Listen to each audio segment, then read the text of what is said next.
అందరికీ నమస్కారం. ఇవాళ మనతో ప్రముఖ ఆస్ట్రాలజర్, జ్యోతిష్య పండితులు మాడుగుల శివప్రసాద్ గారు మనతో ఉన్నారు. జూన్ నెలలో ఏ రాశుల వారికి ఎలా ఉంటుందో ఒకసారి ఆయన మాటలను తెలుసుకుందాం. గురుగారు నమస్కారం. ఆశీర్వచనం నాయన. గురుగారు, జూన్ నెలలో ఒకసారి రాశి ఫలాల గురించి ఒకసారి కాస్త వివరించండి గురుగారు. శ్రీ మహాగణాధిపతయే నమః. ఐం మహాసరస్వత్యే నమః. శ్రీ లలితాంబికాదేవ్యే నమః. రాశి ఫలాల కార్యక్రమములో భాగంగా జూన్ 1వ తేదీ నుండి నెలాఖరు వరకు 12 రాసుల వాళ్లకు కూడా ఎలా ఉంటుంది, ఏమిటి, ఏమి మేలు జరుగుతుంది, ఏమేమి పనులు చేసుకోవచ్చు అనేటువంటి విధి విధానాలు ప్రతి నెల చెప్పుకున్నట్టుగానే ప్రతి మాసము తెలుసుకునేట్టుగానే ఈసారి కూడా తెలియజేయటం అనేటువంటిది జరుగుతూ ఉన్నది. అయితే మామూలుగా కొంతమందికి మిశ్రమ ఫలితాలు కానీ కొన్ని రాసుల వాళ్లకు చాలా బాగుంది అని కానీ చెబుతూ ఉంటాం ఆయా గ్రహస్థితుల యొక్క దృష్ట్యా. అయితే ఏది ఏమైనా రాసుల ప్రకారముగా అందరికీ బాగుండినను లగ్నము ఏ లగ్నములో అయితే పుట్టి ఉంటారో, అందరూ ఒకే లగ్నానికి పుట్టి ఉండరు కదా, అందుకని ఏ లగ్నంలో పుట్టి ఉన్నారో చూసుకుంటే కొంతమందికి బాగా జరగవచ్చును, కొంతమందికి మధ్యస్థముగా జరగవచ్చును, కొంతమందికి రాసుల ప్రకారంగా బాగుంది అని చెబుతున్నారు కానీ గురువుగారు మాకేమీ అలా జరగటం లేదే అనేటువంటి భావనతో కూడా ఉంటారు. అయితే అందుకని వ్యక్తిగతమైనటువంటి జాతకాలను ఎక్కువగా మనం చూసుకోవాలి అనేటువంటిది ఉంటుంది. అంటే date, time, date of birth, time of birth, place of birth అనేటువంటివి ఉంటే క్షుణ్ణముగా మొత్తముగా పరిశీలన చేసి చెప్పుకోవచ్చును ఎప్పుడూ కూడా. అందువల్ల వ్యక్తిగతమైనటువంటి జాతకాలను మీకు నచ్చిన వాళ్ళ దగ్గర, మీకు అనుకూలం ఎవరి దగ్గర ఉంటే వాళ్ళ దగ్గర ఒకసారి చూపించుకొని ఏవైనా చిన్నపాటి పరిహారాలు అవి ఉంటే చేసుకుంటే రాసుల ప్రకారముగా బాగుంది అన్నప్పుడు మరి ఈ రాసే కదా మాది ఎందుకు బాగలేదు అని ఒక్కసారి చూపించుకుంటే దాంట్లో తగిన విధముగా పరిహారం అనేటువంటిది చేసుకుంటే మీకు కూడా బాగుంటుంది అని తెలియజేస్తున్నాను. గురుగారు, మనకి జూన్ నెలలో కన్యా రాశి వారికి ఎలాంటి ఫలితాలు ఉండబోతున్నాయి కాస్త వివరించండి గురుగారు. కన్యా రాశి వారికి జూన్ నెలలో ఎలా ఉండబోతుంది అంటే చాలా బాగుంది అని తెలియజేస్తున్నాను. కన్యా రాశి వాళ్లకు మామూలుగా నేను 2023 మొదటి నుంచి చెప్తున్నాను, దాదాపు 10-11 సంవత్సరాల పాటు ఏకధాటిగా మహా అద్భుతముగా ఉంటుంది అని. ఈ కన్యా రాశి వాళ్ళది ఏమవుతున్నది అంటే మామూలుగా వీళ్ళు చూడనటువంటి ఇది లేదు, చెయ్యని కష్టము లేదు, ఇయ్యని దానము లేదు, తిరగని చోటు లేదు, అడగని వ్యక్తి లేదు అన్నట్టుగా ఉంటుంది. కానీ అడగని వ్యక్తి లేదు అంటే అందరినీ అడిగి ఉంటారని దాని అర్థము కాదు. ఎవరిని అడగగలుగుతారో వాళ్ళని మాత్రమే అడగగలుగుతారు, అందరినీ అడగలేని మనస్తత్వముగా ఉంటుంది కాక. ఏదైనా బాగా గొప్పగా జీవితాన్ని గడిపి ఉన్నట్టుండి ఒక్కసారిగా ఇబ్బందుల పాలై కొంచెం కష్టపడుతూ ఉంటారు. కన్యారాశి వాళ్లకు ఈ మాసం చాలా యోగవంతముగా ఉన్నది. అనేక రకాల యోగాలు వీళ్ళు పొందుతారు అనేటువంటిదే ఉన్నది. ఎక్కడా కూడా కన్యారాశి వాళ్లకు ఇబ్బంది అనేటువంటిది లేదు.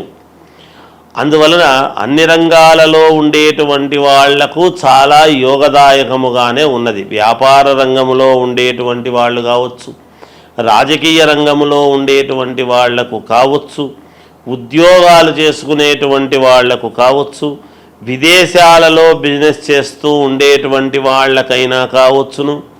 ఇలా అనేక రంగాలలో అనేక చోట్ల మామూలుగా కన్యారాశి వాళ్ళందరూ కూడా ఉంటారు. కానీ కన్యారాశి వాళ్లకు సమయానికి డబ్బు అనేటువంటిది రావాలి అంటే కొంచెం వీళ్ళు శ్రమపడాలి. అందరిలాగా ఊరికే రాదు. వీళ్ళ తెలివితేటలను వీళ్ళే పెట్టుబడి పెట్టుకొని వీళ్ళే ఆలోచన చేసి పర్వాలేదులే అని చెప్పి తెచ్చి ఒక రకమైనటువంటి ఉన్నతమైనటువంటి దిశగా వీళ్ళ అడుగులు ఉండబోతున్నాయి అనేటువంటిది సుస్పష్టం. ఎన్ని మాట్లాడినా ఖచ్చితంగా అనుకూలంగానే ఉంటుంది గాక. వ్యాపారం చేసుకునేటువంటి వాళ్లకు మంచి లాభదాయకముగా వ్యాపారాలు చేసుకుంటారు. ఉద్యోగాలు చేసుకునేటువంటి వాళ్లకు ప్రమోషన్లు లాంటివి వస్తాయి. అంతేకాకుండా అధికారుల నుండి ప్రశంసలు పొందడం లాంటివి జరుగుతాయి గాక వీళ్లకు భూ క్రయ విక్రయాలలో మంచి లాభాలు అనేటువంటివి ఉన్నాయి గాక ఈ రాశి వాళ్లకు భూముల వలన బాగా కలిసి వచ్చేటువంటి విధానముగా ఉన్నది కన్యా రాశి వాళ్లకు. అలాగే విద్యార్థులు మంచి ఉత్తీర్ణత సాధించి తీరుతారుగాక, ఎటువంటి ఇబ్బంది ఉండదు, అలా ఉత్తీర్ణులు అవుతారు. విదేశాలకు వెళ్ళాలి అనుకునేటువంటి వాళ్ళు తప్పకుండా వెళ్ళే అవకాశాలు ఎక్కువగా ఉన్నాయి, ప్రయత్నాలు చేసుకోండి. నూతనముగా ఉద్యోగాలు కావాలి, కొత్త ఉద్యోగాలు అనుకునేటువంటి వాళ్ళు ఎవరిని కలిస్తే కొత్త ఉద్యోగం ఖచ్చితంగా వస్తుంది అనేటువంటిది ఒక ఆలోచన చేసి కలవండి, మేలు జరుగుతుంది గాక తప్పకుండా మీకు కూడా. కన్యారాశి వాళ్లకు ఏది ఏమైనా ఈ మాసమంతా కూడా చాలా అభ్యున్నతి పదంలోనే ఉన్నది అని తెలియజేస్తున్నాను. గురుగారు, మనకి పంచగ్రహ కూటమి అంటే ఏంటి, మనకి ఏ రాసుల వారికి ఈ పంచగ్రహ కూటమి ప్రభావం అనేది పడుతుంది, అలాగే వీళ్ళకి కలిసి రావాలంటే ఏ పరిహారాలు చేసుకుంటే మంచిది, కాస్త వివరించండి గురుగారు. పంచగ్రహ కూటమి అనేటువంటిది 6వ తారీఖు మనకు 6వ నెల అంటే జూన్లో వస్తూ ఉన్నది, గురువారం నాడు వచ్చినది. అయితే ఈ పంచగ్రహ కూటమి అనేటువంటిది గతములో కూడా ఒకసారి 2013 ఆ సమయంలో వచ్చింది అనేటువంటిది ఉన్నది. ఈ షష్టగ్రహ కూటమి అనేటువంటిది, పంచగ్రహ కూటమి అనేటువంటివి ఈ కూటములు అనేటువంటి వచ్చినప్పుడు ఏమవుతుంది అంటే, బలమైనటువంటి గ్రహాలు ఎప్పుడైతే ఒక చోట ఒకే రాశిలో కలుస్తాయో ఆ ప్రభావము ఎవరెవరి మీద ఉంటుంది, మంచి ప్రభావం ఉంటుందా చెడు ప్రభావము ఉంటుందా అనేటువంటిది ఉంటాయి అటు ఉంటాయి ఇటు ఉంటుంది గాక. కొన్ని రాశులకు కొన్ని గ్రహాలు వేములో పడ్డప్పుడు ఆ వ్యతిరేక ఫలితాలు అనేటువంటివి చూపిస్తాయి. అంటే ఇబ్బందులు కలిగినప్పుడు ఇబ్బందులు చూపిస్తాయి. సవ్యమైనటువంటి చోట మిత్రుడి స్థానంలోనూ అనుకూలమైనటువంటి స్థానంలో ఉన్నప్పుడు అనుకూలవంతమైనటువంటి చూపిస్తాయి. అవి ఏ గ్రహాలు అనేటువంటిది ఒక్కసారి మనం ఆలోచన చేసుకోవాలి. ఏమిటి అంటే, రవిచంద్రులు కాలగమనానికి 2 అనుకూలమైనటువంటివి. ఉదయము మామూలుగా సూర్యుడి యొక్క ప్రభావము, రాత్రికి చంద్రుడి ప్రభావము. ఈ 2 కాలాన్ని నిర్ణయించేటువంటివి కాబట్టి ఈ 2 గ్రహాలు ఒక చోట ఉంటే బుధ ఆదిత్య యోగం అనేటువంటిది మన అందులో బుధుడు కూడా ఉన్నాడు. రవి బుధులు ఉండేటువంటి దాని వలన బుధాదిత్య యోగం అనేటువంటిది కూడా ఉన్నది. అలాగే శుక్రుడు అక్కడే ఉన్నాడు, గురువు అక్కడే ఉన్నాడు. మొన్ననే 1వ తారీఖు వృషభంలోకి గురువు వచ్చినటువంటి సంగతి కూడా అందరికీ తెలిసిండేటువంటిదే. అందువలన ఇవి 5 గ్రహాలు అంటే గురువు, శుక్రుడు, బుధుడు, రవి, చంద్రుడు. ఈ 5 గ్రహాలు ఒకే చోట ఉండేటువంటి దాని వలన కొన్ని రాశులకు మహాద్భుతమైనటువంటి యోగం అని ఉన్నది. ఈ గ్రహాలు యోగాన్నిచ్చేటువంటి వాళ్ళ రాశులు ఏవేవి అని మనం ఒక్కసారి గనక చూసుకున్నట్టయితే, మేషరాశి వాళ్లకు మహాద్భుతముగా ఉండబోతున్నది, కర్కాటక రాశి వాళ్లకు మహాద్భుతముగా ఉండబోతున్నది, కన్యారాశి వాళ్లకు మహాయోగవంతముగా ఉండబోతూ ఉన్నది, వృశ్చిక రాశి వాళ్లకు చాలా అంటే చాలా బాగుండబోతున్నది. అలాగే మామూలుగా మకర రాశి వాళ్లకు కూడా చాలా బాగా ఉండబోతున్నది. ఇక కుంభరాశి వాళ్లకు కూడా కొంతవరకు బాగానే ఉంటుంది. అయితే ఇందులో ఇప్పుడు నేను చెప్పని గ్రహాలు ఉంటాయి కదా, ఇవి కొంచెము చిన్న ఇబ్బందికరమైనటువంటి పరిస్థితి. ఏమిటయ్యా అవి అంటే, అసలు ఎక్కడైతే ఉన్నాయో స్థానములో అన్నీ బరువైనటువంటివి ఏవైతే ఉన్నాయో, వృషభ రాశికి సమస్యే. ఒక చోట కూటమి అని ఏర్పాటు చేసినప్పుడు, ఒకే చోట ఉన్నప్పుడు అక్కడ వృషభ రాశికి ఇబ్బంది, మిథున రాశి వాళ్లకు కొంత ఇబ్బందే, కొంచెము సింహరాశి వాళ్లకు కొంత ఇబ్బంది, అలాగే తులారాశి వాళ్లకు ఇబ్బంది, ధనుస్సు రాశి వాళ్లకు మరీ ఇబ్బంది. వీటి వలన ఏమిటి? ధనుస్సు రాశి వాళ్లకు ఇంకోటి కూడా ఉంది. దీంట్లో ఒక చిన్న ఇది చెప్పుకోవాలి మనం. ఎవరైనా గర్భవతులుగా ధనుస్సు రాశి వాళ్ళు గనక ఉన్నారు అంటే కొంచెము జాగ్రత్తగా ఉండాలి అనేటువంటిది ఉన్నది ఒకటి. అలాగే మీనరాశి వాళ్ళది ఇబ్బంది ఏమీ లేదు, చిన్నపాటి ఇది ఉంటుంది దానికి. ఇలా కొన్ని రాసుల వాళ్లకు కొంత ఫలితాలు ఇవ్వటములో తారుమారవుతాయి.